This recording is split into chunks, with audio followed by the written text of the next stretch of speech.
Hello and welcome to another episode of the LCS Power Rankings, baby. That's right, brought to you by Explosions. This is just something we do now. Anyway, it's an exciting week. It's a fun week. A lot of things happen. A lot of upsets, a lot of undersets, a lot of stuff happening this week.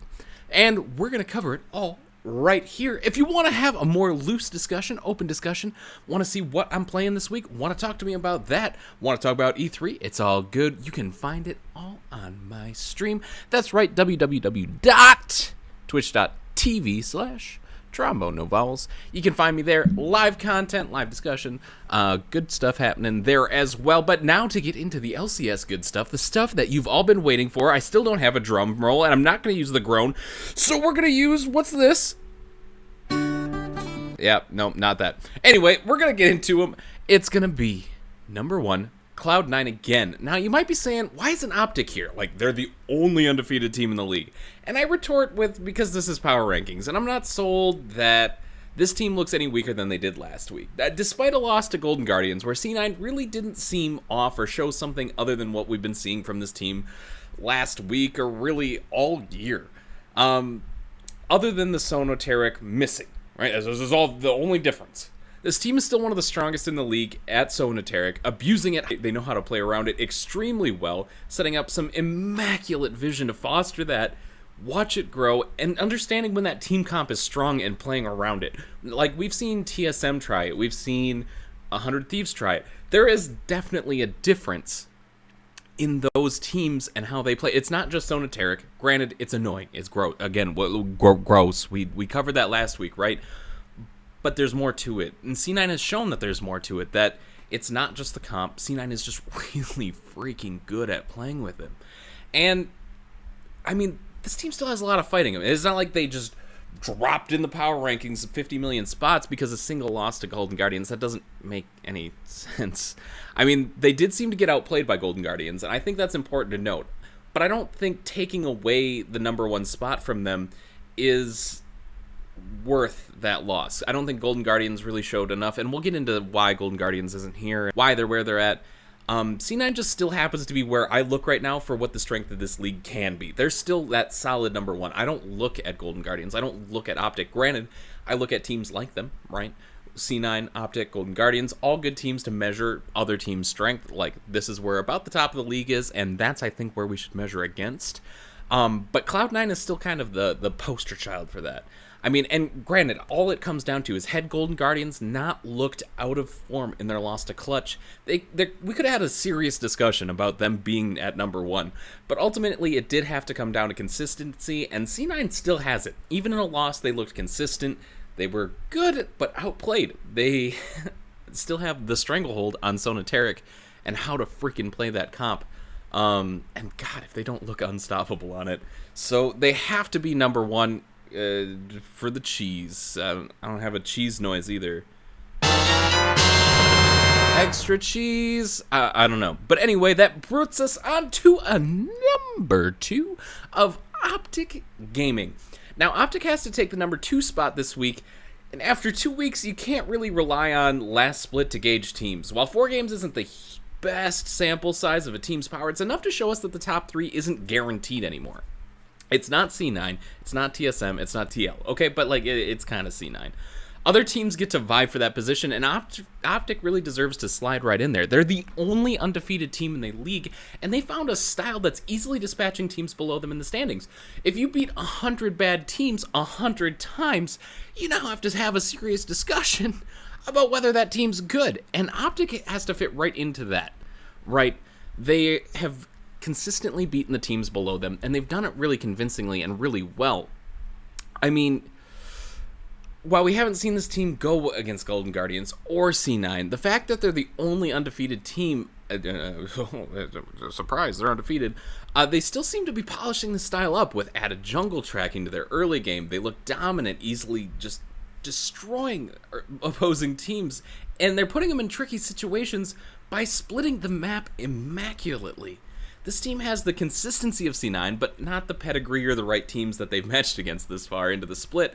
Or I would not, and I repeat, would not hesitate to put this team number one. Undefeated teams are just so fun to watch. I mean, it doesn't mean they're the most powerful, but they're definitely fun to watch, especially when they're the only one. And Optic is definitely no exception to this. And I relish, I'm like can of relish. It's this kind of sound. Okay, open that can of relish to see this team play against other opponents that they might play in a playoff scenario. I want to lick my chops at a precursor to Optic in playoffs. And now that's probably really, really far-sighted, but this team looks good. And you can't take that away by saying we haven't seen them against the teams that they might play in play. But let's see that, okay? Let's see that, and then gauge whether they need to be there or not. So much praise for this team. They deserve it. They look damn good. And if you want to stay number 2, yeah, you got to look damn good doing it. And they're going to be number 2 if they continue to win, if they beat up on the Golden Guardians, if they beat up on C9, if they beat up on TL, if they beat up on TSM. Then Optic can stay number 2. Anyway, that brings us on to number 3. That's going to be Golden Guardians. We talked about them a couple times now, and it's another shocker. Because they're a monster. Granted, it's really easy to make an argument for this team to be rated higher, but what this team lacked in their single loss that C9 didn't, and Optic hasn't seemed to really show yet, is inconsistency. They looked off for a single game, and that's splitting frickin' hairs, but that has to matter this early into the split. When the league looks really shaken up and power levels seem in spots that they don't look, you got like an arm in your leg spot, you got a toe in your nose slot, like there's all sorts of power slots that we're filling with weird shit, okay? And that's what's going on here. Golden Guardians fits it really well. We're splitting hairs, but it doesn't mean that this team doesn't deserve praise, because they really do. I mean, not putting them second, not putting them first, isn't a dig on Golden Guardians. They look good, and they deserve praise. They served C9 their first loss of the season, and they took that a lesson from Clutch, where they did look off, where they didn't have aggression or contest of early objectives, and turned it completely around and contested literally everything from minute 1. Buff invades, level 1, vision invades. We went to more buff contests all the way through the game. We got dragon tests. We got 4 people on frickin' dragon. We got 2 frickin' baron fights. Like, always fighting. And they were behind for a lot of them. Like, they were behind. They found the mistakes. They played around them. And the win wasn't flawless, okay? Like, Golden Guardians didn't look like the peak of League of Legends in North America. Okay, that wasn't it. But they looked good. And they learned a lesson. And that speaks a lot to me. Like, we'll talk about another team who showed a lot of change and adaptation from day 1 to day 2. And, maybe what they did. Anyway, they turned it around, and, like, again, it wasn't a flawless victory. They did get the win. They're a serious contender in this league, and they also look scary because I don't even think their win against C9 is their strongest showing, right? It looked good, but there were mistakes. There were things that you can see that they needed to improve, and that's not even the things we can't see that they need to improve. It's exciting. This team is exciting to watch. If they can improve, I think they can make a serious look at Worlds. Now, I'm not saying, and I don't want to get too far ahead of myself and be like, oh, they're a shoo-in for Worlds, but it's a serious possibility if this team shows more improvement. I'm not saying they're there. I'm not saying it's easy, but with some improvement, they can really look at that and have that as a goal, as a drive. And God, if it wouldn't be fun to see this team compete. Golden Guardians, the whack job, need a second chance team, making Worlds. How cool of a story is that? I mean, the story writes itself. Which brings us to the story that unwrote itself. Number 4, Team Liquid, TL 4th. Did I do a meme yet? But in all seriousness, this isn't the MSI finalists we're seeing. This isn't them. We're seeing glimpses, but we're really not seeing a full picture of that team, or even really the fully consistent one from spring. Smithy, while playing super clean early games, in both games this week, seems to be the real focal point for whether this team wins or loses. They had an incredible showing against TSM, an incredible showing against 100 Thieves, a really good showing against Clutch, and even, a really good showing against CLG. The loss against CLG was less of TL being bad, more of CLG playing just stupid, uncharacteristically well. This TL is still really strong, and hopefully these losses that they're starting to get are going to put like a chip on their shoulder. They're not going to add up and lead to more losses, but they're going to add up and they're going to build this chip on their shoulder, and they're going to, more of that from Golden Guardians. And you eat that chip. Doublelift wanted the strength of this league to come up, and I'm hesitant to say this, but I'm excited to say that I do think it has. Now I want to see TL play like it is, right? It sucks the small amount of rest that this team got because of how successful they were at MSI, but that can really only be an excuse for so long. Like, this isn't a weak team, not by a long shot. They put up early game after early game after early game of highlight reel level plays, but they really seem to be stumbling in the mid game. With some cleaning of that dust that has settled in on their mid game, this team could easily be the top of the league again. I'm ready, and honestly, as an NA hopeful for Worlds this year, I'm waiting for this team to do that. To just brush that off, eat that chip. I don't know. You know, brush off that mid-game, eat that chip. I'm just saying. Your wish has been answered. Like, yeah, there's still weak teams in this league, but it's much stronger than it was in spring. Show us that you can beat anyone but G2. And, like, come Worlds time, show us you can beat them too. But, like, TL's no slouch. They seem to be having one. I mean, with some work, this team could be higher in the standings on the power rankings. They could be the 3-2-1 top 3 contesting scene for the top, but until we see that work put in, we see that level of consistency that we really haven't seen so far. Might just be that team that consistently blows early leads. Like, they might, at a certain point, you have to stop giving them the benefit of the doubt. When are they TL from spring? When are they TL from MSI? And when are they just the TL that has a knack for blowing leads? TL's still pretty up there, number 4. They can probably beat everyone below them on this list, but it's important to note that, you know, this is a different TL that we're seeing here, and we gotta draw a line. Like, when does this TL stop being good TL, and when does it start being we suck TL? I'm just saying. Moving on then to our number 5. I don't like TSM, so we're gonna use this one. Why you being a dickhead for? Stop being a dickhead. I don't know who that's for, TSM or me, or TSM fan. It could be anybody. It has an open look at this point. But a big thing that I want to bring up here is the odd-ass tech onto the Sona Taric comp into FlyQuest. Not having the Taric farm early. Despite knowing you're going to be at more of a disadvantage than you normally even are, it didn't seem to be the right play, and the constant focus. These dudes constantly focus on JJ. They're like, wow, we're going to get him. We're going to get the Lux, get the Lux. It made me scratch the fuck out of my head. Look at this. I'm missing hair. That's not true, but that's a good joke, right? Like, the fight seemed out of sync. Going for picks in a Sona Taric comp with a Pyke just seemed to feel like the real wrong call. Let's burst the fuck out of everybody and have the Pyke clean up. Resets for days. The comp is awesome, and I can see a world where it pops the fuck off. But this wasn't really the outcome because, really, of those two things. You had a Taric that you set further behind in a cool-ass comp, in a teamfight comp, that you didn't teamfight really well with because you were looking for picks, and a pretty straightforward teamfight comp. I don't know. Opposite of this, though, we saw another really cool comp from TSM, and one that they executed really well, and I'm going to coin this comp the Super Zoomy Invincible Horse Comp. That's right, the Super Zoomy Invincible Horse Comp, now for $9.99 at your local retailer. Please check out Walmart, where you can check out your Super Zoomy Invincible Horse Comp today. TSM played it really well, and from putting down an intelligent early vision to Grig using that information and extra resources early really well to constantly providing advantages to his team across the map, like, it was good looking. Like, TSM looked good. But if I had to define TSM in a word this split so far, it would have to be inconsistent. Like, I have no idea what to expect from TSM day to day. Week to week, no freaking clue.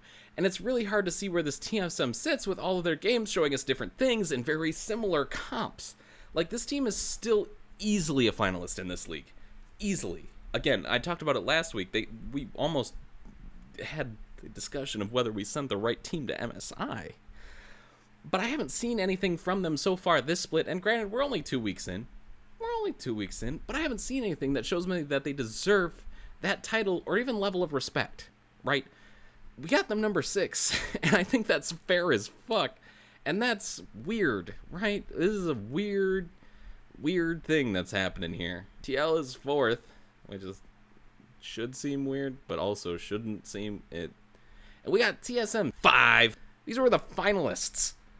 And the power rankings, where I think that they put that what they put out, who they can beat. Generally, I think anyone at the top of this list can beat anyone below them, and nobody below them can beat anyone above them, vice versa, yada yada, back and forth. And TSM is more right now of that neat marker team that can show improvement instead of that definitive top 3. And I was saying pretty similar things about TSM last split, that things look dire. And now, I wouldn't say dire is really the word for it this year. This team does need to show a level of consistency to really show us that swift rage that they captured towards the end of spring, and is still possible, and maybe even if it's still there. Okay, like, TSM, still pretty strong, still number 5, and then we're going to put that in, which moves us on to number 6. That's going to be CLG, my team that I put in number 6, and I question it even now. I'm probably going to question this pick into next week. CLG going 6th here isn't really anything at this point. It's not really a knock to FlyQuest. It's not really a knock to Echo Fox. It's not really a knock to Clutch. CLG just kind of looked like a 6th place team, like on that precipice. They showed us a really freaking good game. Now, if I went solely off of their day 1 performance from this week, this team belongs 10th. Like, CLG belongs 10th as fuck if we go off of that first game. But they started with a team comp that makes so little fucking sense that I wrote my longest paragraph on a game this week in the CLG section of their loss to a game against Optic. That's crazy. Like, it was like twice as long. It's insane. Not to mention, I legitimately in that said I want to redo that series, that what the fuck is this, just for this draft. It was ridiculous. It didn't make any sense to me. It was executed really fucking poorly. Again, if we go off that day 1 performance, CLG is 10th. But once the confusion cleared, we moved into D2. CLG like just made more confusion because they played one of the cleanest games of League I've seen them play in a long time. Maybe a year and a half, maybe longer. And while TL really isn't looking like the number 1 team from spring, they really aren't Fox. That was funny because TSM beat Fox Day 2 and pretty inconsistent. Anyway, CLG managed a 180. I wasn't even sure that they could do. And against a Liquid that looks crazy, I wouldn't say up and down, but they just drop it sometimes. They go up and then they drop. It's like, you remember that baby that would always push crap off of their high chair? Like, TL's that baby, right? Because they got it. You give it to them. You give them the lead. And sometimes they'll just like push it off the high chair just to see you pick it up. And now, like, I don't really think this was really a down day from TL. Again, it was just maybe one of those days that they pushed off the high chair. I also don't expect this level of play from CLG for the rest of the split. I mean, if they show this even every now and again, I may have to take away my previous statement of this team not being a playoff team, because, like, that was a clean game. Because if day 2 CLG is the CLG moving forward, then they put those building blocks together so stupid fast and put together a tower that seems to be higher than any of the number of pieces that they had to work with. The reference was the last video where I said CLG has the building blocks to be a playoff. Never mind. If you didn't watch it, you're out of the loop. It's a good-ass tower, and it's made out of very little pieces. Do I think this team is that team? No, I don't think this team is day 2 of week 2 CLG. I don't. CLG has a lot to prove moving forward. They showed the first step. They showed that they can beat somebody worth a damn, which is really cool. I mean, they have to prove that their TL game wasn't a one-off, and we can seriously talk about CLG moving into playoffs. I mean, I know I have them at number 6 here, but that doesn't mean I think that they're going to stay number 6. They're probably a 6-7. They could easily miss playoffs.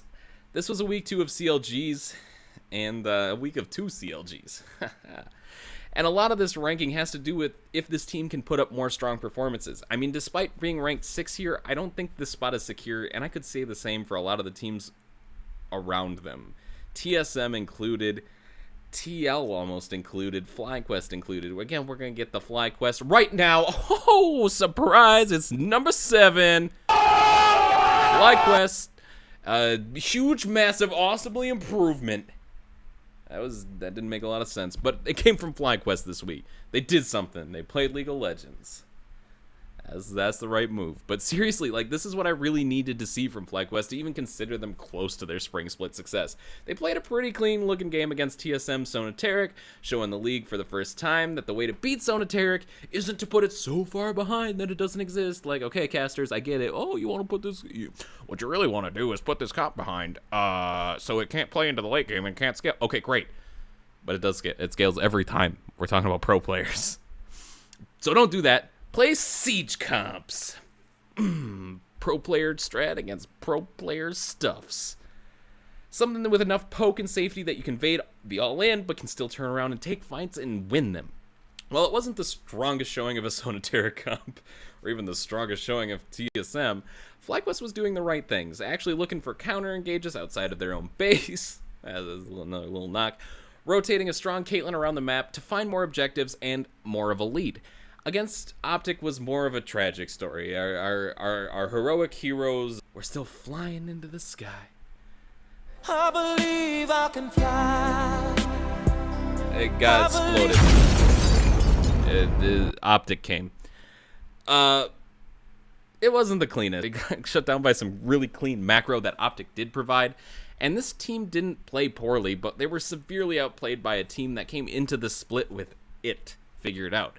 I mean, despite this, Fly didn't give up or roll over. They were constantly trying to look for fights that put them back into the game. Some really nice improvements. Like, good stuff happening here. I expect them to go up in the power rankings and continue to improve and climb in the standings. But this isn't the team from spring. It is all the same players. You might be wondering, why isn't this the same team from spring? I can't answer that for you. Only FlyQuest can answer that for you. And maybe they'll show it. Maybe they'll show that this is a question that doesn't need to be asked as the weeks go on. Again, it's week 2, relatively small sample size, but so far, we're not seeing that spring success. Granted, no, FlyQuest came out pretty strong last spring, so this is a bit of uncharted territory as far as this year is concerned.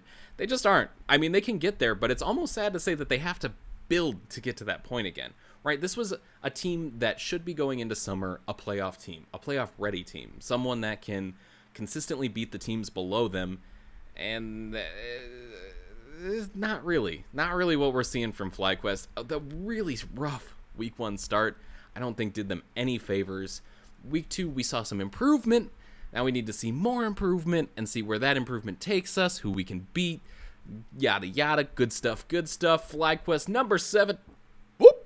That brings us to number the most underrated O2 team. Who said it? I said it. Clutch showed that improvement, and they took that adaptation and shoved it into the league. I'm sorry. No, they molded it into victories. Their early game was aggressive and scrappy as hell, and even seemed to take Golden Guardians by surprise. While part of it was Golden Guardians looking off form, another part seemed to be that this aggressive and scrappy early game with a team led by Hooney's Rumble, both games, by the way. So, I mean, maybe take away the Rumble, see what happens. I would like to see that. It seemed to catch him off guard. Clutch didn't make a whole lot of mistakes day 1, and things that should have put them behind, where Golden Guardians could respond, like an extra TP extended, where it was covered really well by a lane swap temporarily to mitigate any response that Golden Guardians could muster. Like, they covered their ass. Like, a mistake, they covered that, and they played it really well. And against 100 Thieves, Clutch managed to keep up their early game aggression. If we're talking about day 2 against 100 Thieves, like, quite frankly, it was early game dominance. Like, only early game dominance, but big oof coming from this game. Seeing the inability to close out the game from a massive lead. We're talking 8K. 8,000. Like, count to 8,000 real quick for me. I'll wait. Okay, I see. I'm not even going to wait that long because I know it's going to take so damn long. That's a lot of lead. And they just kind of like, they're juggling it for a bit. But when you're talking about a team having to improve turbo-inting across the map compared to a team needing to work on some closing out a game, I'd rather take the team that's working on closing out a game. I mean, that seems like is an easy choice. How Clutch looks with Hooney outside this Rumble will be a big tell of this team moving forward. This team needs work, and one of the things that we need to see is how Hooney looks off of a Rumble, how this team looks with Hooney off of a Rumble. But considering the adaptation from day 1 to day 2 of week 1, and the improvement from week 1 to week 2 that this team showed, I am confident. That's right. confident that this team will continually be on the rise until it isn't. I covering all the bases. This team can now break into the playoff picture. Do I think they're playoff ready? No. Do I think they're in the playoffs? No. It's a long road, and they aren't there yet, but it is possible if they keep improving. I would still, and that's right, we're moving into week 2, and they have wins now. They're 2-2. I'm going to advise you to keep your eyes on these guys because they're crazy. Nuts, man, I'm telling you. I mean, especially after a 2-0 week that showed just miles of improvement from week 1.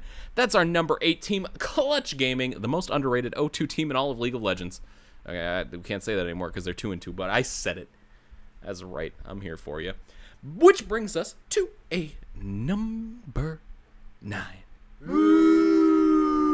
That was a little bit harsh, but it's Echo Fox. The Fox that beat TL is all but gone after we went against C9 and TSM.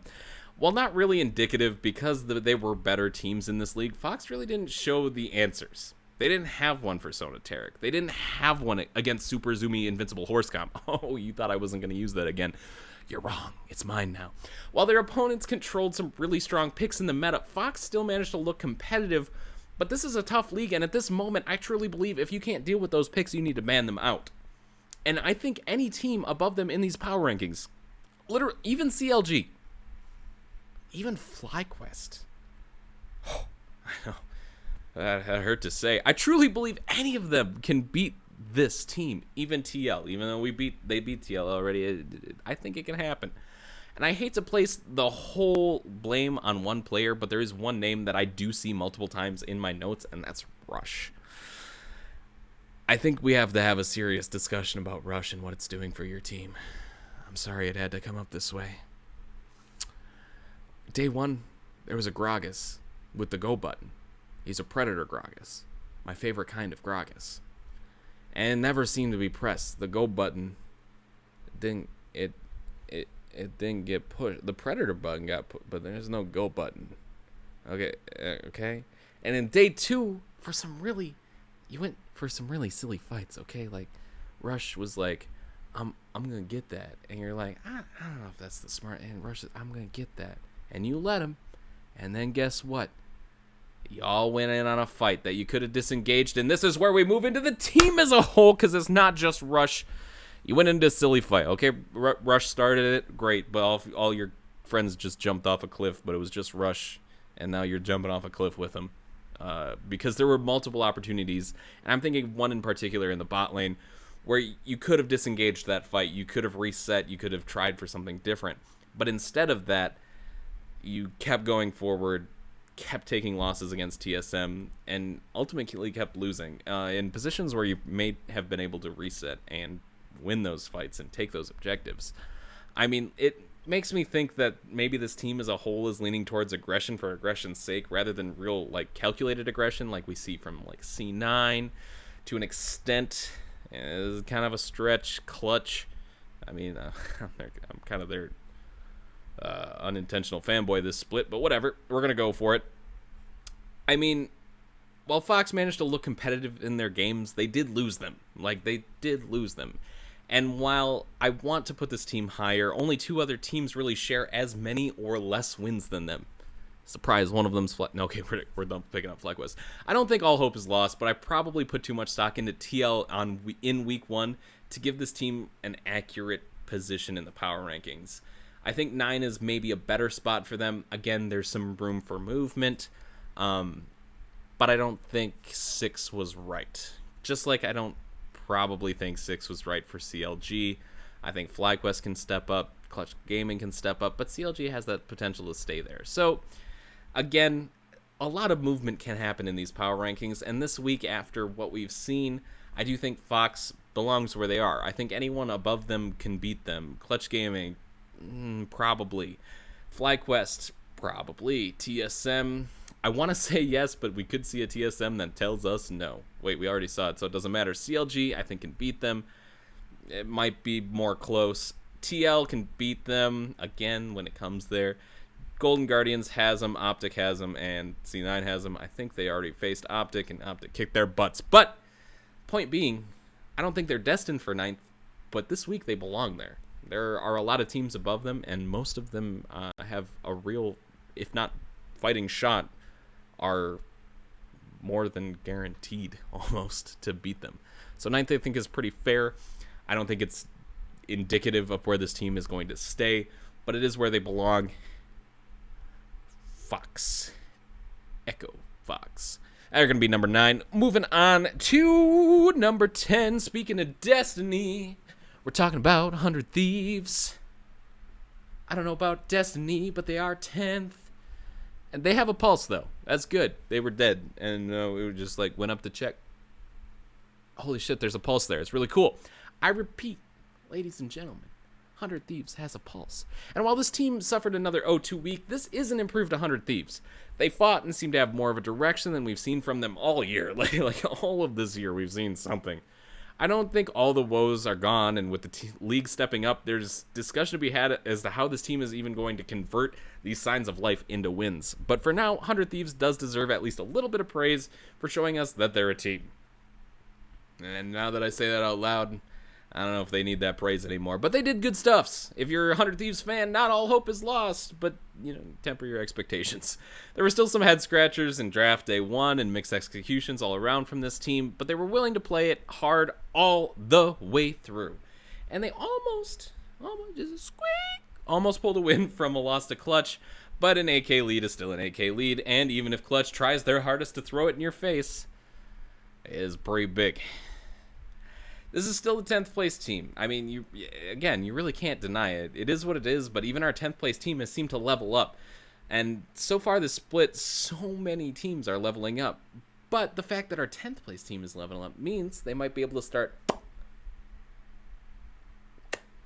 I don't know what that second sound was, but we're going to snipe. We're going to snipe some wins from teams. From the bottom teams, we're not going to oh shit, that's Cloud9. Look, it fell in our lap. That's really cool. No. Let's start small. But we'll see. When we'll see that, it's kind of hard to say. But the pieces are there, and have always been there. I mean, it was just a matter of putting them together and make this squad look like a squad. Make this squad look like a team. And for the first time, we're kind of seeing that. Now we have to take that team, polish it, take the turd, and make it into good stuff.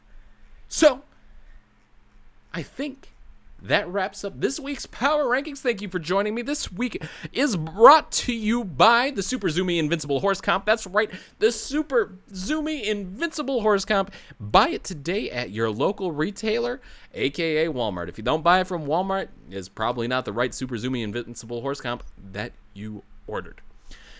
Anyway, we're going to move into some games to watch for this week.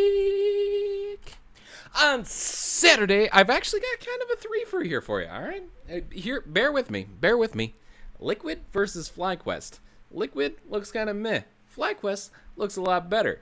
Do I think Liquid takes that? Probably. So yeah, that's your spicy pick of the week. If you want the two kind of closer ones that I really don't know. Again, CLG versus Echo Fox. We talked about it earlier. It's going to be a hard-fought game. I think both teams have shown a lot of improvement. Echo Fox, maybe not so much improvement, but they had a really hard schedule last week. So I would keep an eye on that matchup. It's gonna be nuts, maybe, or it could be bad. And kind of off the cuff. Whoop! I took it off my cuff. Clutch versus TSM. That's right. I'm calling it now. That's a game to watch. TSM looks weird, especially on day 1, and Clutch looks better. So it's more like watching a train wreck. Like CLG versus Echo Fox is like watching a really good football game, where Clutch versus TSM is just like watching like one train and another train, and this train has a lot of oil, and this train has like matches or some shit. I don't know, because they won Summer Split, and you just watch them crash into each other and see what happens. It'll be fun. But like I said, more like a train wreck. Moving into Sunday, that's right, day 2 of week 3. Games to watch, I would have to keep my eyes on TSM versus Cloud9, the old top 3 battling it out. I think it's always fun to see. Again, let's see what TSM got. Let's see what they got. What you got? Show me your secrets, TSM. And Optic versus Liquid, that's right, the showdown. Number 1 versus old number 1. Who will take the crown? It's probably Crown. But yeah, that's got to be it. Optic versus Liquid, TSM versus C9. The most interesting games that I think, that I think there are to watch, honestly. That's your games to watch. That's your LCS Power Rankings Week 2 for summer. Yeah, so I'm going to leave. Thank you guys for watching. If you watched all the way to the end, you hold a special place in my heart. Okay? And because of that, I'm going to ask you one last time to buy this product that doesn't exist, the Super Zoomy Invincible Horse Comp. Please, for the feeling in my heart, please purchase that.